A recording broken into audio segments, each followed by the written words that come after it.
Welcome to Frank Factualities podcast. My name is Yolanda. Thank you all for tuning into my show for another week, joining me for another episode. I just need to adjust my mic. Hold on one second. How's everyone? I hope all is well. I hope you all are doing fine, highly blessed and favored, and all of that good stuff. I am just that. Uh, just a little highlight of my day. I called my nephew. It's his birthday today. And I tell him happy birthday. And I said, did you get what you wanted? And he said, that doesn't really matter. I am happy to be 12 and I am alive. And that's all that matters. And I swear I wanted to cry because he is so like aloof. He's to himself, even though he's not the only child. He behaves like an only child, if that makes sense. He is always by himself. He has two older siblings, and one is 15, the other is 14, and he's just turned 12. And when everyone is around, including my son with them, he's just off to his own devices, on his tablet, on his phone, doing whatever, not really paying them any mind. And he'll play with them for a little while and then going on about his business. So I just thought that was really sweet, and that made my day.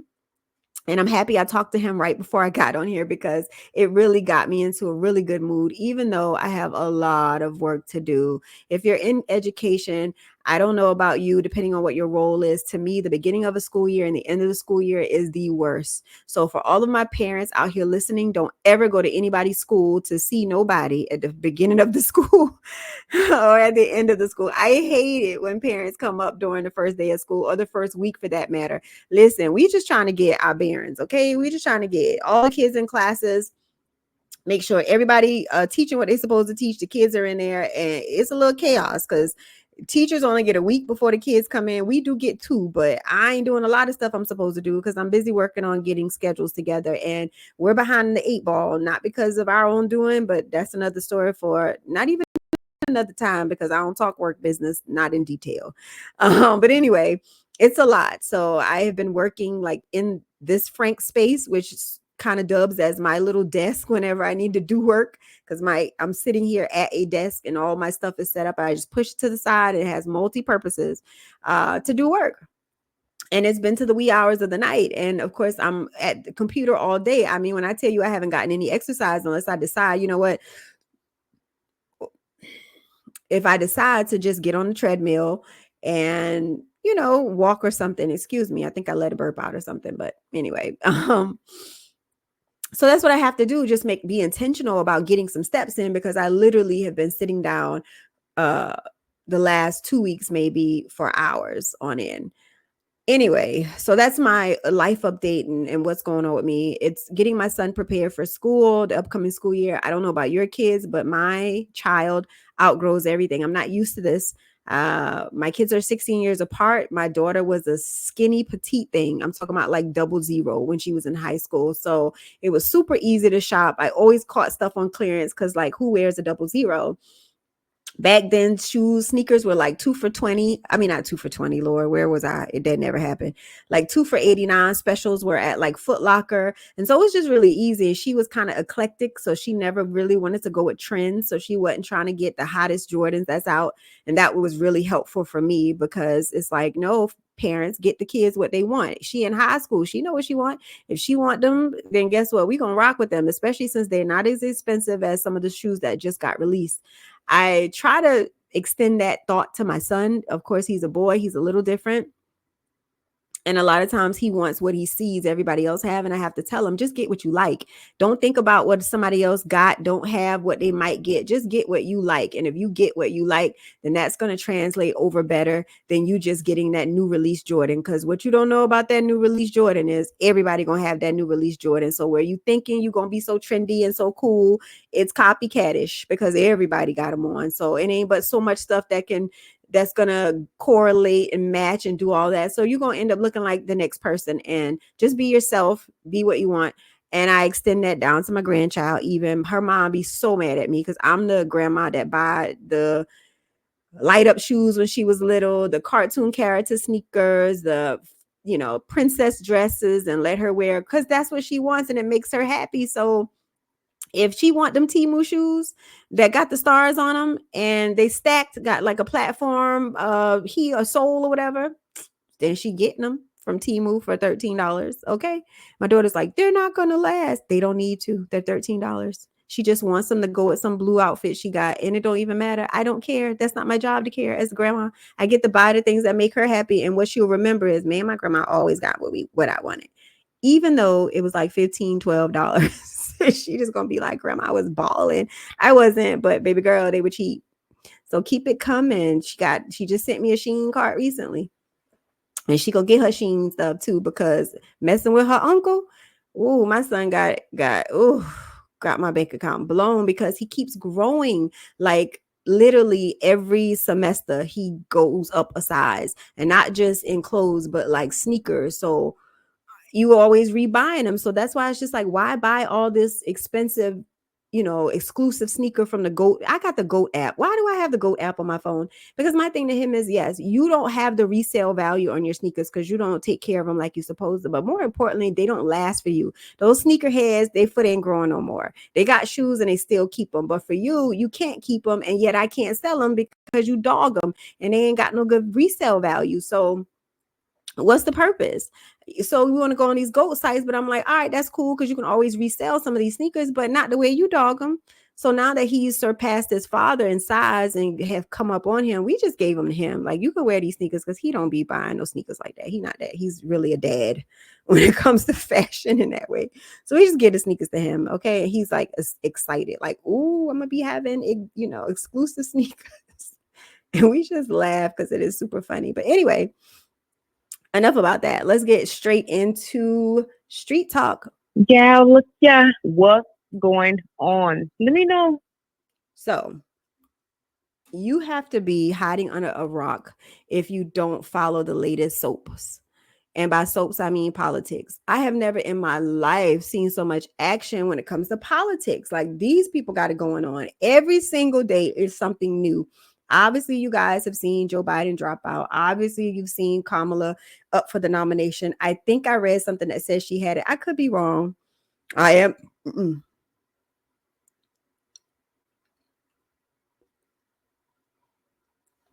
I could be wrong. I have been busy working, so I haven't really been reading like I'm supposed to. And again, I don't just read headlines. I try to go and read the actual article from some of the magazines. I go do my own research if I have a further follow-up questions about things. But these people getting messy. These people getting petty. These people throwing jabs. It's better than reality TV right now. So if you like that kind of like real life stuff, then politics is what you need to be paying attention to now. I'm not going to get into that who to vote for shenanigans. I already talked to y'all about that. The topic of my discussion tonight is the why matters. And so that goes for this election and everything else. The why matters. So just keep that in mind when you start to decide on who you want to vote for. I can't be mad at somebody for their political views, just like you can't be mad at somebody about what type of religion they choose to partake in and different things like that. Those are those people's beliefs. I just don't believe in hate. There's just a clear message that I don't stand for. I'm not going to hate somebody because of anything, and I don't want them to hate me because of anything. On a sadder note, I know you all have seen the video going around about the young lady that lost her life to police violence. I did not want to see the video. I was like a lot of other viewers who felt like it gives me anxiety. And to know that you didn't feel safe because you thought somebody was in your home, to call the police to now feel safe because they're going to come check out the thing, to only not be safe. And then they released the footage of what the cop said after it. And it was just sad. So I'm praying for everyone involved. Her father has been making statements, and I hope that he heals from this. It's very traumatic, especially since, again, you don't have the why, because the video isn't even clear on a why other than hate. And like I said, I despise it. You cannot fear someone who has a pot and who's says that they rebuke you, who's in the name of Jesus, who had their hands up. There's no way. And I pray that justice is served in that case. I'm not going to stay long on that. I think that all of us can be in agreement. If you've watched the video, I don't think anybody contests that that was just straight up murder. So Let's pray for the families involved. Guys, please be safe out there. Please, I hate to say it. It's almost like I got to call a friend to be with me while I call the police just to make sure that there is witness too, just in case it ain't a camera. And prayfully, none of us, all of us doesn't get shot. But it's almost like, what do you tell your kids now? How do you prepare someone for something like that? Because to me, that her behavior was unprovoked. So we can teach our kids how to respond to officers and how to comply and obey. But when they do comply and obey and yet something bad still happens, it's tragic. And it's almost like you don't know how to prepare them. And then we've been preparing our boys, and now it's like all of us need to be prepared, even me. I'm really thankful to be in a predominantly Black town.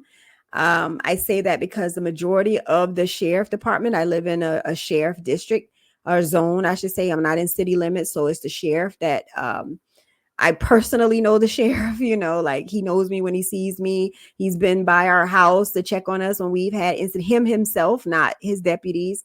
I know the second in command at the sheriff department personally, like hang out, have fun. Hey, come over to the house type of stuff. So and the sheriff is very involved in the community, all of the sheriff deputies from the SROs to everyone. So in the community, you've seen these same people who would be answering calls to come to your house. And it's a bonus that they look like you. Majority of the deputies are Black. So not that something bad can't happen. I remember that young boy, I forgot where it was, but he got beat up. They said it was in relation to the girl he was dating though. But either way, I know those were some Black officers that beat him up, but that's actually just an outlier. So I'm thankful to be again in a area where everyone kind of looks like me, and I feel much safer. But obviously, I'm still fearful for when my son goes other places. His father is from Mount Pleasant, and Mount Pleasant is Charleston. For those of you who are not familiar with South Carolina and just the uh, geographic area of it, and how things are aligned, but it's predominantly white. And so even though my husband has grown up there as well as his parents and so on and so forth, it's still predominantly white. And every time he goes to his grandmother's house, she's very free because that's her neighborhood that she grew up in, even though it's been gentrified. I am afraid for my son to walk the neighborhood, even though she's just like, oh, which it is. I mean, the crime rate is like zero in their area. That can be researched, but I know he's not from there, and I know he's not as of a familiar face as if he lived there and they saw him every single day. So I just only want him to go where he's supposed to go, which is his grandmother works at the um, community center that's on the same street that she lives on, but it's a ways down the street, like at the end of the road type of thing. And so sometimes he'll walk down there when he spends the weekend with her while she's working. And I don't know, it just worries me, but it's a very safe neighborhood. Like they can sleep with their doors unlocked, literally. And my son leaves the door unlocked when he goes to the center and then comes back. So, and of course, everyone knows my mother-in-law, and they know her, and they've seen my son, but I don't know enough to when they see him someplace else to be like, oh, that's Miss Jackie's grandson. So, anyway, protect your kids, still educate them because it's necessary, but also protect yourself because it's bad out here, guys. And we do need a change. We need some positivity. We need some energy. We need love. We need the spirit of my nephew. People are just happy to be alive, and they're not trying to tear down and destroy other people for their own selfish reasons. With that being said, I just want to get straight into the topic of the day, and it's the why. So I'll tell you why I wanted to talk why. I'll tell you why I wanted to talk about this. So uh tomorrow, which I'm recording this on a Wednesday, you guys, I always typically record the day before, we're having registration. So for 9th through 11th grade, and then on the 1st we're going to do our seniors, and this is the first time we've met with seniors prior to the start of the year. And the reason we're doing this is because there's been some changes. And a lot of times, if you don't explain to people why these things are the way that they are, you're going to end up on the back end having a lot more questions, having to explain a lot more than you normally would. And sometimes to just alleviate the questions, the follow-up questions, and the talking behind your back or the spreading rumors or lies, is to attack and address things head on by explaining to people the why. It's just that simple. Why are we having this meeting before, and why is it mandatory? Because XYZ. And once you tell them up front, then now the word can be spread. Oh, the reason they had to do that was because of this. If you don't tell them, then they don't know. And now you cause more of a problem. I get it. I know that you all have heard from everybody else on podcasts and from all of the memes that you don't owe nobody no explanation. I'm not explaining nothing to nobody. Whatever you think about me is going to be what you think about me. I beg to differ. In some situations, that should not be the stance that you take. It just shouldn't be. I think that you sometimes you owe people an explanation, and sometimes an explanation could stop a lot on the back end of things. If you really want to not be questioned about decisions that you make, it is imperative that you tell people the why. I used to work at a call center and I was a trainer, and my job was to teach people sales, how to work the system, how to do the job, and more importantly, how to get a sale, assume the sale, all that good stuff. Anytime people would question prices, anytime I would always explain to them why this thing is the way that it is. If you explain why in your presentation, then it will alleviate a lot of questions as to why these things are. Just tell people, especially if you don't have anything to hide, right? You're not trying to be manipulative. You're not trying to lie about things. And the same goes in terms of like relationships. I'm talking about this in reference to jobs, but it also translates to other things. Why is it that we're always so stressed out and emotionally drained and depressed after a relationship has ended or marriage or whatever? It's because we can't figure out why. It's like, why would he do this to me? Why would she do that to me? Why it had to end like that? I thought this, I thought that. And all you know is that things weren't working out. You guys had an argument, or they say they ain't want to talk to you no more. They don't want to do this no more, but you can't figure out the why. And it ain't like the person don't know why. They do know why. They knew why they stopped loving you. They knew why they distanced themselves from you. They knew why they always got to have something to say when you do something, why they're always arguing with you. They know the why. They don't want to tell you the why because they don't want to hurt your feelings. But I always say that a lie hurts worse than the truth. The truth ends with a period. A lie ends with the question mark, meaning that you're always going to be questioned every time you tell a lie to somebody. If you don't want to hit people's mouth, tell them the truth. Because although the truth might hurt them, it ain't going to hurt worse than a lie with the thought of not knowing why you did this. You understand? And the lie is always confusing, right? That's why you know it's a lie. You always know it's a lie when something ain't right. You just be like, well, that don't make sense. I always say that when something don't make sense, something ain't right, i.e. it's a lie.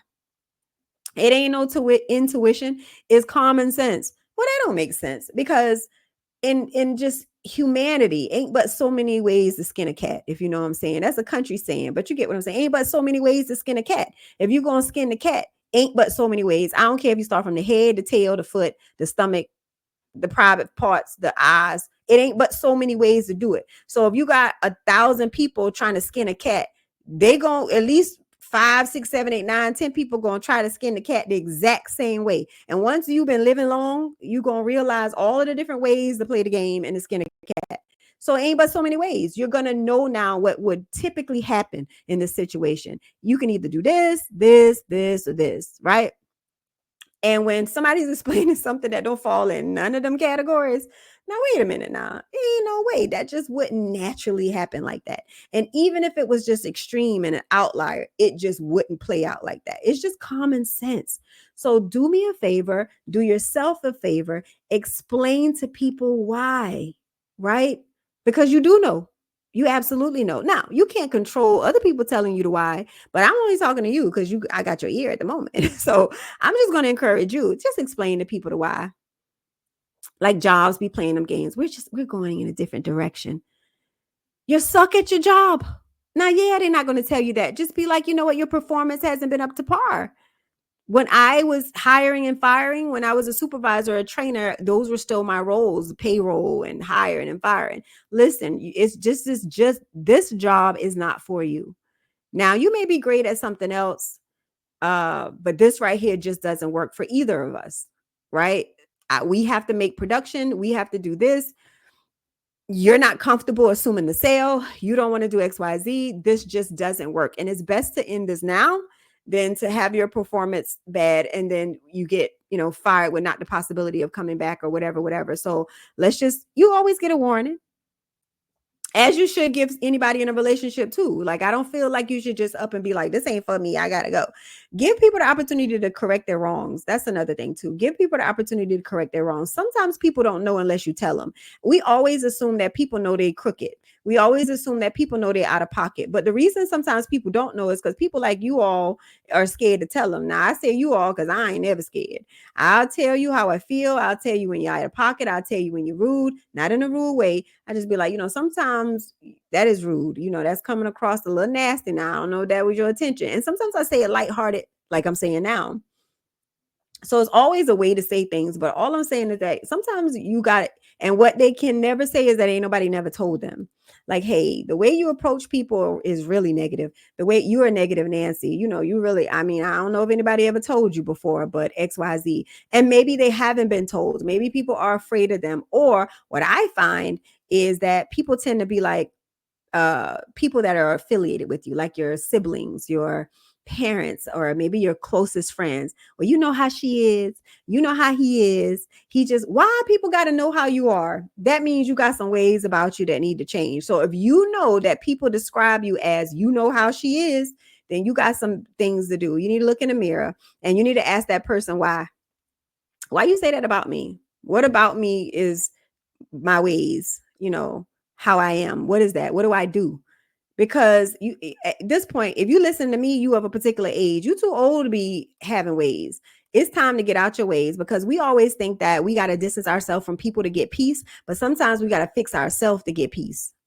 You understand what I'm saying? You stop thinking that, oh, I ain't gonna talk to this person, I ain't gonna talk to that person because I want peace. No, you are the hellraiser. It's you that you need to get peace from, not them other people. You got to go within, fix yourself, and deal with the issues that you have so that you can have peace here. And I'm pointing to my mind for those of you who are not watching me. Sidebar. Remember last week I told y'all the episode was gonna be on YouTube? Child, I ain't even had the record button on, so it wasn't up there. But anyway, I got made sure I hit record this time, so it'll be on YouTube. Anyway, it's in your head. It literally is in your head. You think that everybody out to get you. You think that it's everybody else that has the problem and not you, because you know how I am. You know I don't play that. You know I'm particular about that. You know I take care of my stuff and I don't want people in my business. You know I did. No, I know and I don't care. Okay? Who cares? Get over yourself. Get all the way over yourself. Stop thinking that the world got to revolve around you. Everybody in their own lane doing their own thing. And ain't nobody got to tolerate you, not even your family. They ain't got to fool up with you because that's just how I am. Get over yourself. It's you the toxic one. And you think that you got to remove yourself from everybody because they're toxic. Nah, my nigga, it's you. Okay? It's you. Like, we got to do better with that. Like, take a step. What did Michael Jackson say back in the day? You got to look at the man in the mirror. Now, that's a hard pill to swallow because sometimes it's hard to, like, I always say I know my issues. I just may not know how to fix them, but I do know my issues. Sometimes it's hard for people and they don't know their issues. Like, I don't know what's wrong with me. And like I said, if you don't have anybody that's honest with you, and I'm not saying those friends that always got something negative to say about you, because your true friends, they will tell you the truth, but they also big you up too. It's an equal balance. Whenever it's an imbalance, that's when they're not their friends. Again, people love to do these quotes, and I do quotes all the time, but quotes sometimes are very just they don't explain the why. Right? Why am I saying to do this? So yeah, people say all of that, but it's more to that, right? It's way more to it. And sometimes, and I think it's one famous quote that people say, and it's more to it. I can't think of it right now because I want to think of it, so it's not going to come to mind. um a jack of all trades but the master of none. That ain't even the full quote, right? We use it, but it's more to it. So don't just look for these like one liners and these one quotes and think that it's not more to those things. It's always more to it, and you got to sometimes figure out and explain and go through whatever that extra stuff is, and most of the time it's your baggage. And so you just don't want to unpack it. You don't want to unpack it, but you got your ways. You got your ways, and you gotta address those ways. And I am going to forever promote therapy. I just had a conversation with a friend a couple of weeks ago. I told y'all that last week. We talked about it, and outside of ending the conversation, I forgot to send my therapist number, but I sent it to her because he was wonderful. It was just that I got explained why Why do I behave this way? And once I understood why I react this way, and the root cause of it, how to look at my primary feelings, that just changed the way I see things. So when people don't may have dealt with me years ago and they talk to me now, I am definitely not the same person when it comes to my emotional status. Like I'm a little, not a little, I would tend to like I would tend to think that I am emotionally matured, right? So I've grown up emotionally, because I just don't overreact as much as I used to. Again, I'm a work in progress. I told you I still say what I want to say. However, I don't dwell on it. It doesn't come off argumentative. My tone is not argumentative.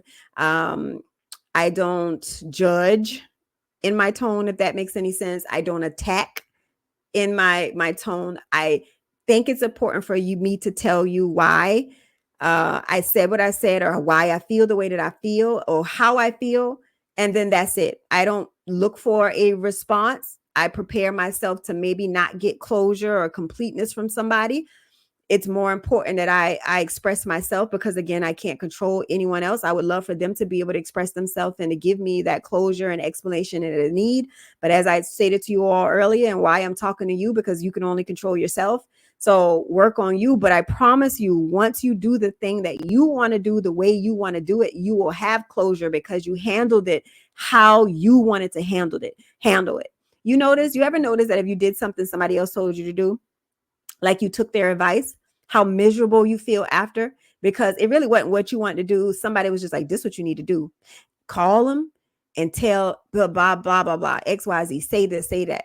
You do that and you feel like shit, because you're just like, that didn't even feel right. They didn't even respond the way I wanted to respond. But that wasn't you. You weren't even communicating with them as you. You were telling them something that somebody else said, because that's how they would respond. But they're not you. So you have to be authentically you, and you got to accept the people as they are, but mentally prepare yourself. So sometimes when you are erratic and you are on edge, don't call to try to talk to nobody. Then really process what's going on.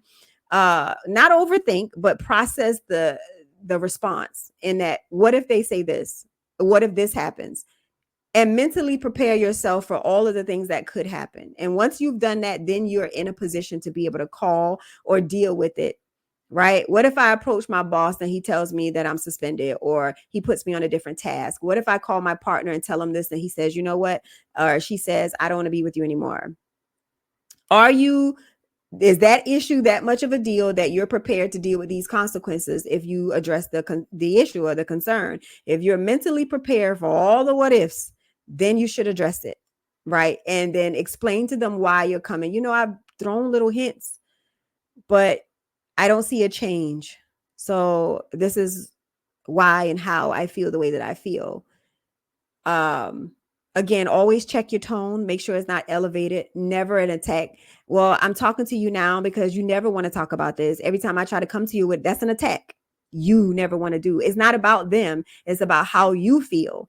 And so once you address how you feel and tell them why you're saying something about it now and why you feel the way that you feel, it will make sense to them. Whether they agree or not, they will understand you, but they also won't be defensive because you're not attacking them. You're just expressing the way that you feel. But oftentimes we don't do that. It's all other kind of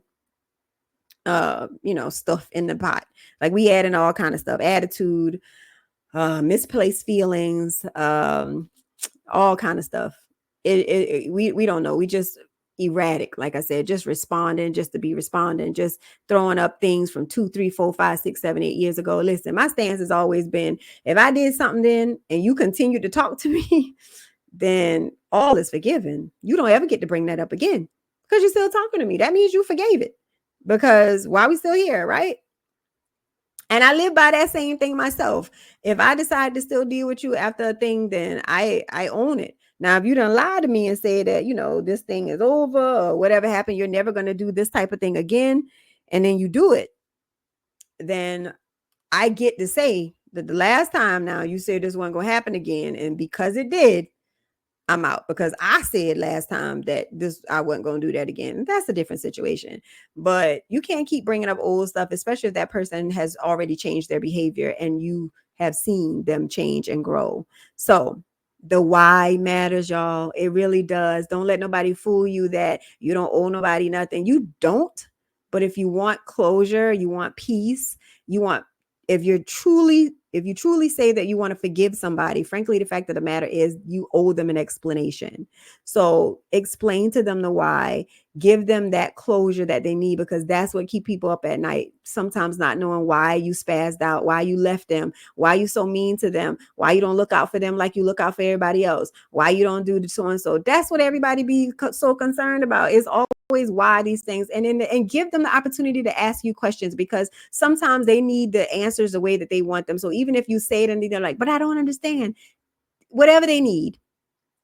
Because over here at Frank Factualities, we good people, and we're gonna make sure everybody has peace, and everybody, like my nephew say, can just be happy to be alive. Okay.